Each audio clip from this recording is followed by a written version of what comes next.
भाग्य में लिखा राज्य प्रस्तुत करते हैं। बार बार और बार बार ये उपदेश कि तुम परमेश्वर के करीब रहना चाहते हो। यदि आप चाहते हैं कि परमेश्वर आपको आशीष दें, आपके परिवार को आशीष दें, ये मुख्य रूप से वापस आता है व्यवस्था के कार्य करने पर। ये इससे उलट है। प्रतिज्ञा व्यवस्था के द्वारा नहीं है, ये विश्वास की धार्मिकता के द्वारा है। आमीन। विश्वास की धार्मिकता एक वरदान है। जी हाँ, आमीन। तो हम इस पर वापस आ गए कि हमारी पवित्रता, विजयी जीवन, विजय पाने वाला जीवन, बहुतायत का जीवन हमारे प्रयास के द्वारा नहीं आ सकता है, हमारी व्यवस्था के पालन करने की कोशिश के द्वारा। हालांकि मंशाएं अच्छी हैं, ये केवल प्राप्त होता है विश्वास की धार्मिकता के द्वारा। इसी वजह से हम विश्वासियों को नहीं देखते संसार के वारिस के रूप में, हम ऐसा बिल्कुल भी नहीं देखते हैं। आमीन। और उन पर अब्राहम की आशीषें हों, वो इसलिए क्योंकि वो कोशिशें कर रहे हैं इसे व्यवस्था के द्वारा हासिल करने की बजाय उसके जो परमेश्वर ने नियुक्त किया है। Lord Jesus, we lift our hands to you today. There is safety in your love. There is rest in your love, Lord. Oh Lord, you came to us with open arms. And so with open arms we come to you, to your throne of grace, to receive all that you have for us today. Hallelujah. In your hand are the depths of the earth, and the heights are the heavens above.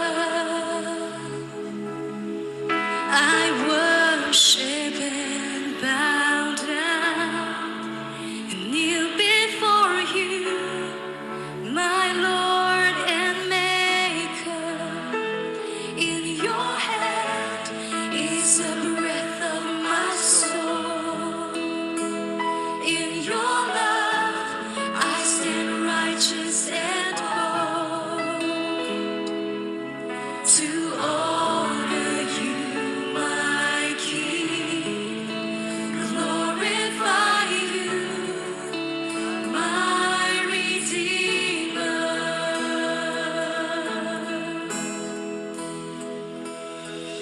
With open arms I stand in worship, feel your love's embrace.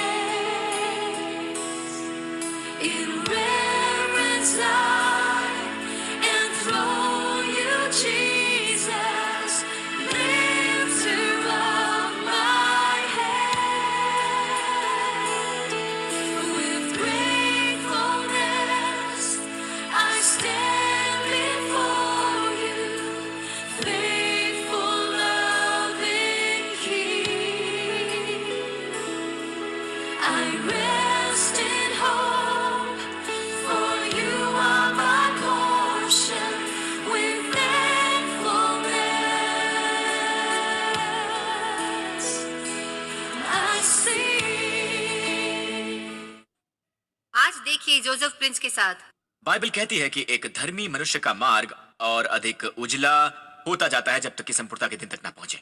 आमीन। ये अंधेरा नहीं होता है, ये उजला होता है। संसार अंधकार में होता जाएगा, पर धर्मी का रास्ता उजला और उजला होता जाएगा।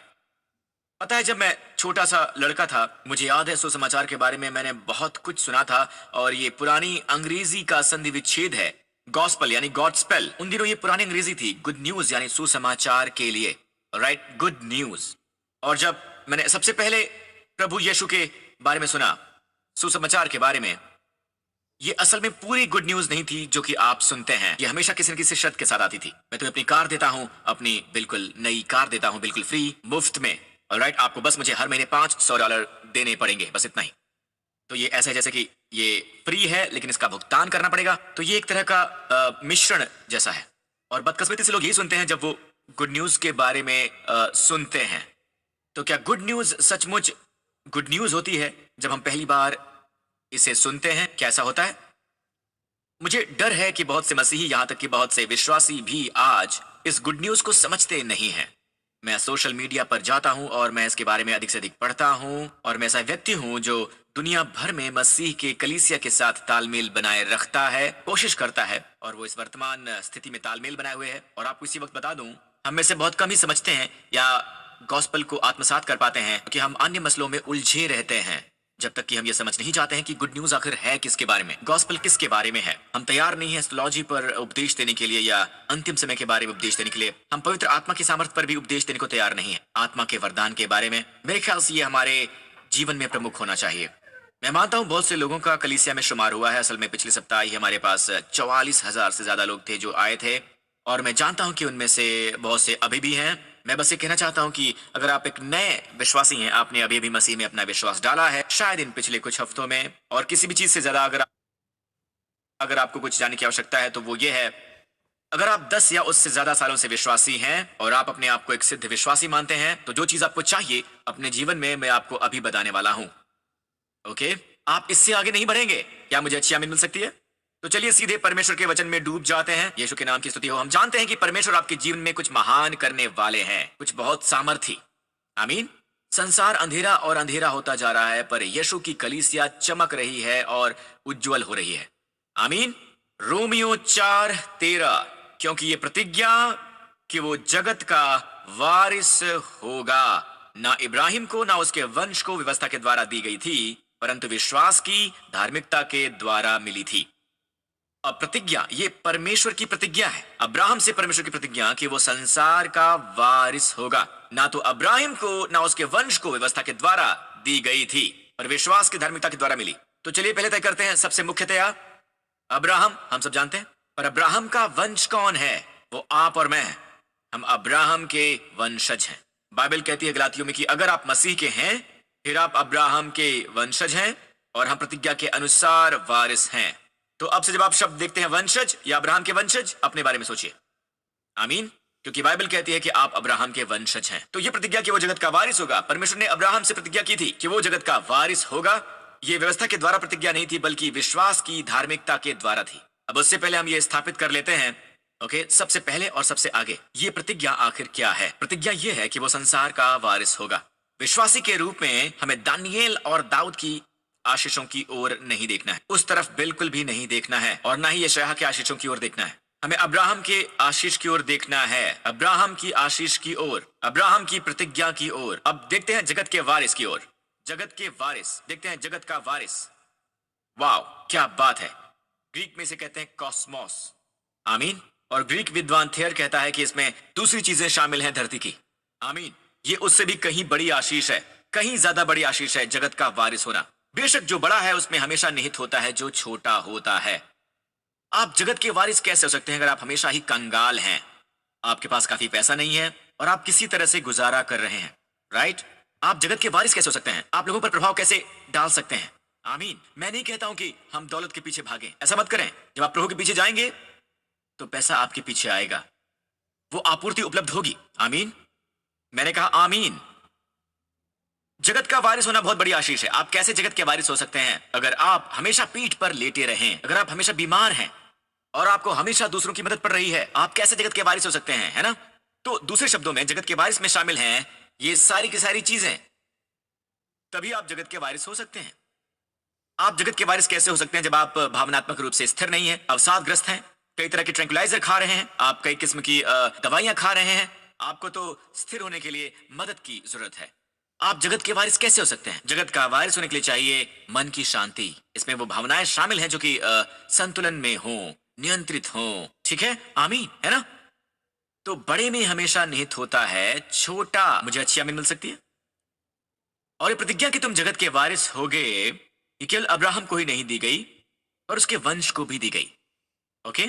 तो अगली बात जो हम पता लगाना चाहते हैं वो ये है कि वो कैसे आई, और ऐसा क्यों लगता है कि बहुत से लोगों के पास नहीं है ये, हालांकि हमने मसीह में अपना विश्वास डाला हुआ है। हम आशीषों के प्रकटीकरण की ओर नहीं देख पा रहे हैं।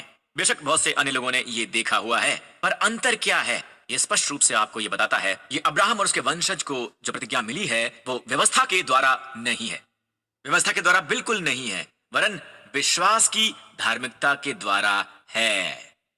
ये विश्वास की धार्मिकता के द्वारा मिली है। और बार बार ये उपदेश कि तुम परमेश्वर के करीब रहना चाहते हो, अगर आप चाहते हैं कि परमेश्वर आपको आशीष दे, आप चाहते हैं कि वो आपके परिवार को आशीष दे, फिर आपको ये करना होगा, आपको आज्ञाकारी होना होगा, आपको और अधिक पवित्र रहना होगा, परमेश्वर का आज्ञाकारी होना होगा। ये मुख्यतः वापस व्यवस्था के द्वारा कार्य करने पर पलटता है। ये इससे उलट है। प्रतिज्ञा व्यवस्था के द्वारा नहीं है, ये विश्वास की धार्मिकता के द्वारा है। आमीन। विश्वास की धार्मिकता एक वरदान है।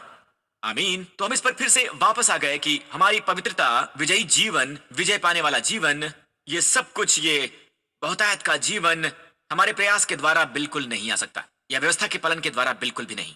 हालांकि हमारी मंशाएं अच्छी हैं, ये केवल प्राप्त होता है विश्वास की धार्मिकता द्वारा। इसी कारण हम विश्वासियों को नहीं देखते हैं संसार के वारिस के रूप में चलते हुए। आमीन। जिनके ऊपर अब्राहम की आशीषें हों, वो इसलिए क्योंकि वो कोशिश कर रहे हैं इस व्यवस्था द्वारा हासिल करने की बजाय उस तरीके के जो परमेश्वर ने नियुक्त किया हुआ है। पर जितना ज्यादा आप घोषणा करते हैं कि आप विश्वास द्वारा धर्मी हैं, आप परमेश्वर के आशीषों को अपने जीवन में अवतरित होते देखेंगे। आमीन। जितना अधिक मैं घोषणा करता हूं कि मैं मसीह में परमेश्वर की धार्मिकता हूं, उतना ही मैं परमेश्वर के आशीषों को अपने जीवन में पाता हुआ देखता हूं। आमीन। पहले मैं अपने विश्वास को इस्तेमाल करता था कि परमेश्वर पर विश्वास करूं, उनकी आपूर्ति के लिए, उनका विश्वास करूं चंगाई के लिए, विश्वास करूं इसके लिए, उसके लिए, इसके लिए, उसके लिए, इसके लिए। तो मेरा विश्वास बहुत सी दिशाओं में फैल गया था। तो परमेश्वर ने मुझे दिखाया, पहले परमेश्वर के राज्य और उसकी धार्मिकता की देखभाल करो, क्योंकि उनकी धार्मिकता जो एक वरदान है, उससे हर एक चीजें तुम्हें खुद ही मिल जाएंगी। कहने का मतलब है मुझे एक एक क्षेत्र में अपने विश्वास का इस्तेमाल करना चाहिए। इस पर विश्वास करना कि परमेश्वर ने मुझे जो घोषित किया था, मैं धर्मी ठहराया गया और यही है। और हर दिन मैं इसकी घोषणा करूंगा कि मैं विश्वास के द्वारा धर्मी हूं। मैं घोषणा करता हूं कि मैं मसीह में परमेश्वर की धार्मिकता हूं। मैं जितना अधिक घोषणा करता हूं, उतना ही परमेश्वर के आशीष अपने जीवन में देखता हूं। मुझे अच्छी आमीन मिल सकती है। आप में से जो नोट ले रहे हैं, आपके लिए अच्छा होगा कि आप इसे लिख डालें। नए नियम में मैं सोचता था कि जब मैंने विश्वास का अध्ययन किया तो मैंने विश्वास के बारे में सीखा। विश्वास है चंगाई पाने के बारे में, आशीष के बारे में, ये पाने के बारे में। पर अब ये अच्छा नोट है आपको लिखने के लिए, ठीक है। विश्वास नए नियम में 20 बार दिया गया है। यह पूरी तरह से संबंधित है धार्मिकता से। 20 बार नए नियम में विश्वास का सीधा संबंध धार्मिकता से है। 20 बार यह विश्वास कि आप विश्वासी द्वारा धर्मी हैं। केवल 4 बार नए नियम में विश्वास का सीधा संबंध उद्धार के साथ आया है। 20 बार। फिर भी हम उद्धार के बारे में बहुत उपदेश देते हैं। हम उद्धार के बारे में ज्यादा बात करते हैं बजाय धार्मिकता के बारे में। पर विश्वास का सीधा संबंध नए नियम में 4 बार उद्धार से जुड़ा गया है, पर विश्वास सीधे धार्मिकता से नए नियम में 20 बार जोड़ा गया है। कुल 20 बार। यह आपको क्या बताता है? यह आपको बताता है आपका विश्वास कहां इस्तेमाल करना है। हर दिन आपके लिए कारण होंगे कि आप उठें और महसूस करें कि आप अशुद्ध हैं, महसूस करें कि आप परमेश्वर के साथ सही स्थिति में नहीं हैं, और ये कि परमेश्वर बहुत दूर हैं, और महसूस करें कि आपको परमेश्वर के जवाबों का अधिकार बिल्कुल नहीं है। ये एहसास कि आप इससे वंचित हैं, एहसास कि आप आशीषों के योग्य नहीं, और वो सब आपको विश्वास के साथ घोषणा करनी होगी कि मैं मसीह में परमेश्वर की धार्मिकता हूं। मुझे अच्छी आमीन मिल सकती है दोस्तों। और ये बहुत महत्वपूर्ण है कि आप इसे स्थापित करें। अपने बच्चों और अपने परिवार के बारे में चिंता मत करें। दरअसल बाइबल में लिखा है कि जब आप, खैर बहुत बार हम कोशिश करते हैं अपने पत्नियों को बदलने की, अपने बच्चों को बदलने की, हम उनके अंदर बदलाव लाना चाहते हैं, और इस प्रक्रिया में हम बहुत ज्यादा व्याकुल हो जाते हैं। अपनी पत्नियों को बदलना चाहते हैं, अपने प्रियजनों को बदलना चाहते हैं, और जाहिर है कि हम चाहते हैं कि वो ऐसे हों। हम नहीं चाहते हैं कि वो उसी का परिणाम भुगते जो हमने भुगता है। हम चाहते हैं कि हमारे बच्चों को जीवन में अच्छा भाग्य मिले। आमीन। उन्हें जीवन में हमसे ज्यादा बड़ी ब्रेक मिले बजाय हमसे, और हम ये चाहते हैं कि वो सभी तरह की गलतियों से बचे रहें। ठीक है, तो हम उस तरह से उन पर फोकस करते हैं, उन्हें सलाह देते हैं, और बहुत बार ये अप्रोच बहुत ही व्यवस्था पर आधारित हो जाती है। और हमारी बीवियां भी, हम चाहते हैं कि वो परमेश्वर की सेविका बने। आमीन। जो अपने पति के सामने समर्पित हो जाएं। और सभी औरतें कहती हैं कि ऐसा नहीं चलेगा। ऑलराइट। जैसा कि मेरी पत्नी कहती है कि मेरा पति सिर है तो मैं गर्दन हूं, मैं उसे घुमाती रहती हूं। प्रभु की स्तुति हो। आमीन। आप अपनी पत्नी पर फोकस करते हैं, पत्नी पर मांग रखते हैं। याद रखिए, मांग भी व्यवस्था संबंधित ही है। आमीन।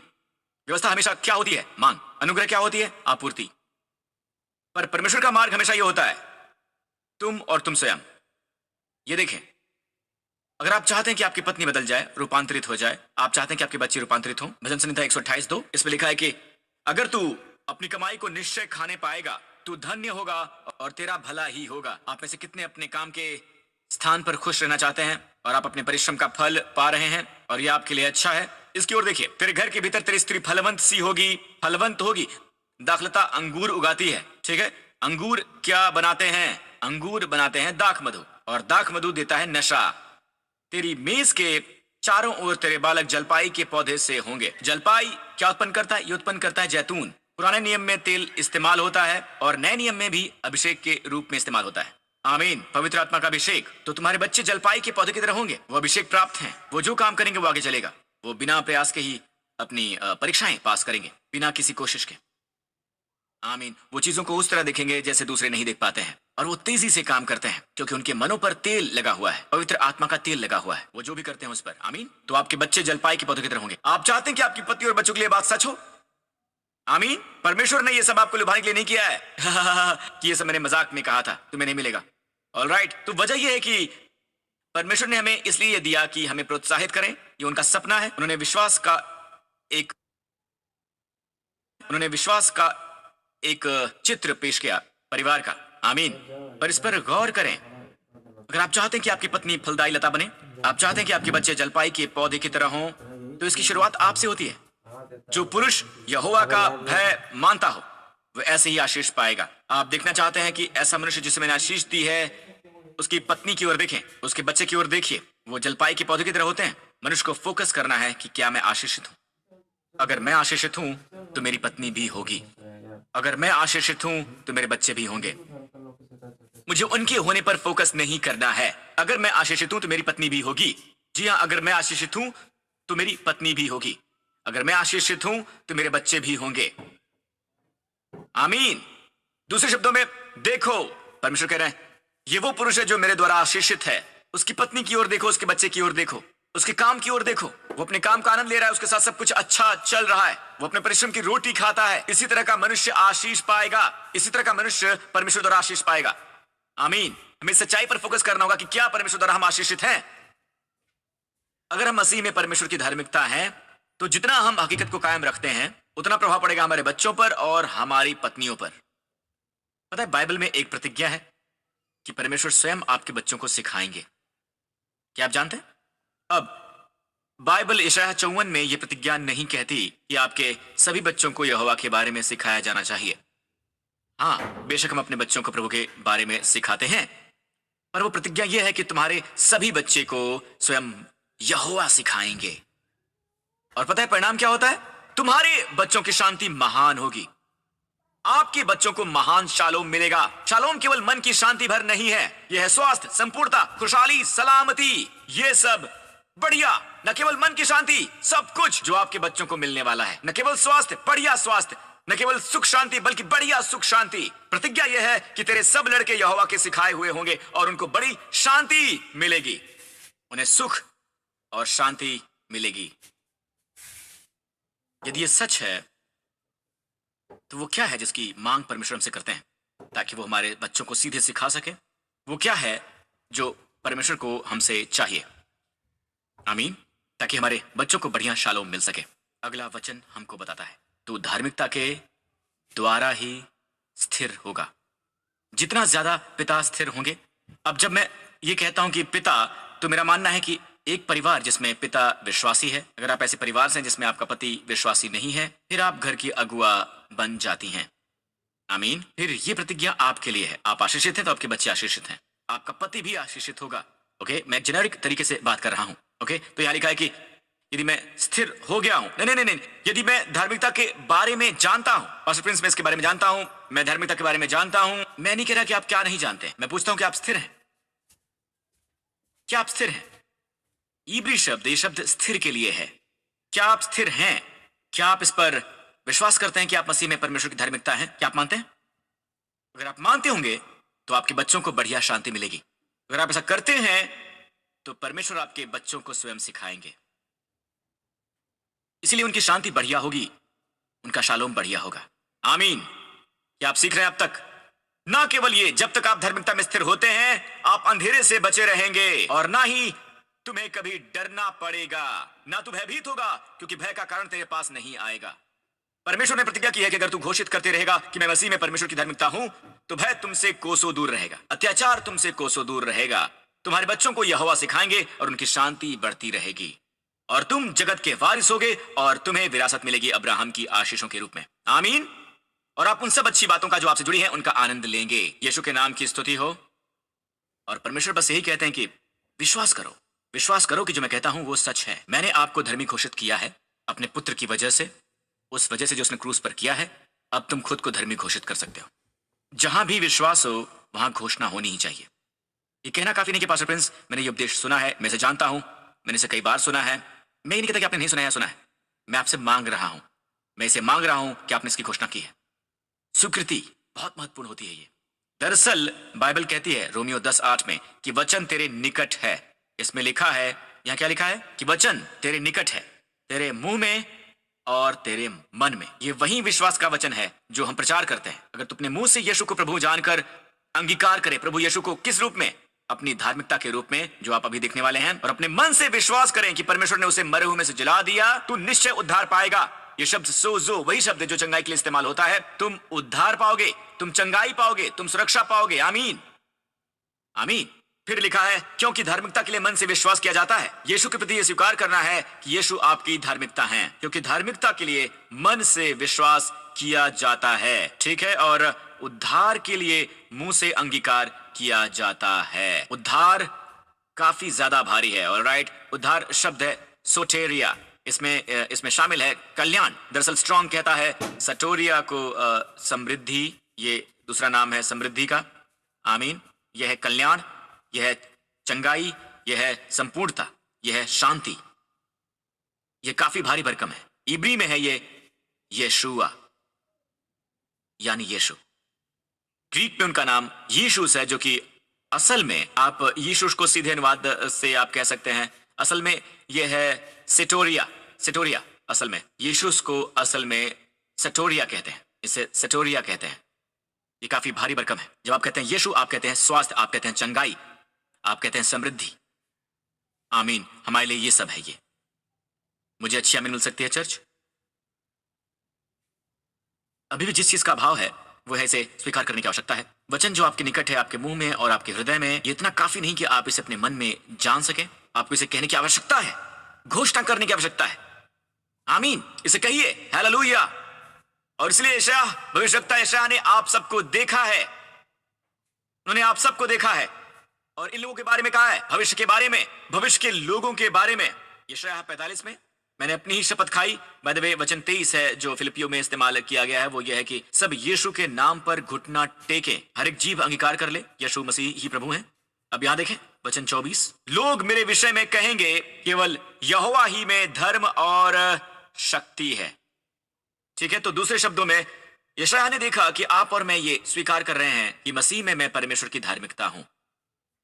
आमीन, राइट। उसके लिए भी वो पुरुष जो घोषणा करता है, उसी के पास लोग आएंगे और जो उससे रूठे रहेंगे उन्हें लज्जित होना पड़ेगा। इससे कोई फर्क नहीं पड़ता कि आपके खिलाफ कौन है, आपके बारे में कौन लिखता है, इससे कोई फर्क नहीं पड़ता। आप जानते हैं क्यों? चाहे उनके शब्द माने जाएं, पर अगर आप घोषणा करते हैं कि मैं मसीह में परमेश्वर की धार्मिकता हूं, तो जो उससे रूठे रहेंगे उन्हें लज्जित होना पड़ेगा। इजराइल के सारे वंश के लोग यहोवा ही के कारण धर्मी ठहराए जाएंगे, और धार्मिकता के बाद हमेशा आती है महिमा। हम उसकी महिमा करेंगे। क्या आप देख सकते हैं कमी किसकी है? हमारी स्वीकृति की। हमें घोषणा करना है कि मैं मसीह में परमेश्वर की धार्मिकता हूं। क्या आप जानते हैं यीशु हमारे महायाजक हैं, मलकिसदेक की प्रथा के महायाजक हैं? आप जानते हैं वो हमसे क्या चाहते हैं? वो हमसे सिर्फ एक ही चीज चाहते हैं, सिर्फ एक चीज। आप जानते हैं वो क्या है? इधर देखिए, इब्रानियों 3:1। वो एक प्रेरित है। तो हे पवित्र भाइयों, तुम जो स्वर्गीय बुलाहट पे भागी हो, उस प्रेरित और महायाजक यीशु पर जिसे हम अंगीकार करते हैं, ध्यान करो। वो हमारे अंगीकार का महायाजक है, प्रभु यीशु। वो किसके महायाजक है? हमारी स्वीकृति के, हमारे विचारों के नहीं, हमारी भावनाओं के नहीं, हमारे इकरार के नहीं। ओह पास्टर प्रिंस, ये तो पाप का इकरार है। गलत, क्योंकि अगला अध्याय आपको बताता है। अगला अध्याय, सो जब हमारा ऐसा बड़ा महायाजक है जो स्वर्गों से होकर आया है, अर्थात परमेश्वर का पुत्र यीशु, तो हम अपने अंगीकार को दृढ़ता से थामे रहें। आप पाप के अंगीकार को दृढ़ता से थामे नहीं रह सकते हैं। यह विश्वास का अंगीकार है, आशा का अंगीकार। यीशु आज सुन रहे हैं, वो हमारे अंगीकार को सुन रहे हैं। मैं मसीह में परमेश्वर की धार्मिकता हूं। आप जानते हैं क्यों? जब आप ऐसा कहते हैं, ये कुछ ऐसा है, ये उनको याद दिलाता है कि वो सब जो उन्होंने आपके लिए किया है, जहां तक आपका सवाल है, वो व्यर्थ नहीं गया।